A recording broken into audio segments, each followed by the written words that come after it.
Hey friends, how are you? I hope you're having a great day today. Today we are going to be creating a zebra, so let's get started. The first thing that we're going to do is start out by making a circle shape.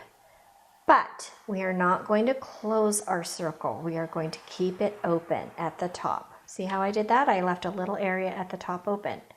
The reason why I left it open is because I want to put a little patch of hair at the top. And the way that I do that is I make an upside down V and another upside down V.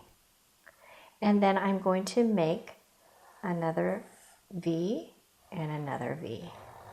Just creates a little bit more interest. Let's put a little ear on each side. Zebra's ears are a little bit roundish. And those are just, I guess it would be upside down letter C's. Now, we're going to go down to the bottom part of our zebra's head, and we are going to make a curved line with two more curved lines inside. These are going to be his nostrils, where he breathes. Let's make some eyes. I'm going to make some eyes on this guy. They're going to be kind of an oval shape, and they're going to have a little bit of a shine mark on the inside.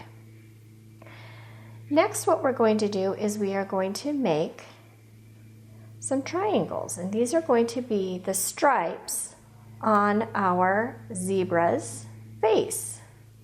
And when I go to color this in, I like to color my stripes black. I like to color my ears black, and the little patch of hair I like to color black as well. Now for the body, what we're going to do is we are going to come down and we are going to make a soft, I guess it would be like a curved line. So straight, curved, straight, curved, straight. That's going to be his body. His body is a little bit smaller than his head because this is a cartoon. Underneath this shape, we are going to make some, I guess they're kind of squarish shapes. And then behind, we are going to make kind of curved lines, and those are going to be his back feet. Straight line across, just like this, for his hooves. Going back up to one of the sides of his body, we're going to make a tail. You can make your tail coming down or up any way that you'd like it.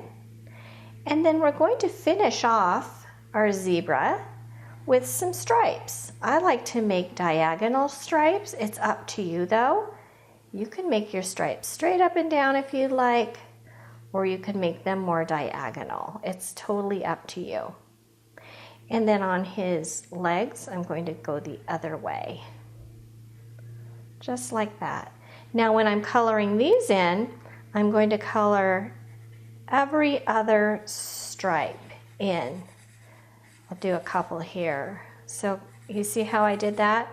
I colored this one black and I left this one white. Now I'm coloring this one black and I'm sorry, I made a mistake. I colored this one in black, left this one white, black and then white, and then I'm coloring this one in black. And I just repeat that pattern until I'm finished. Aww, I think he's so cute. I hope you like him. Bye.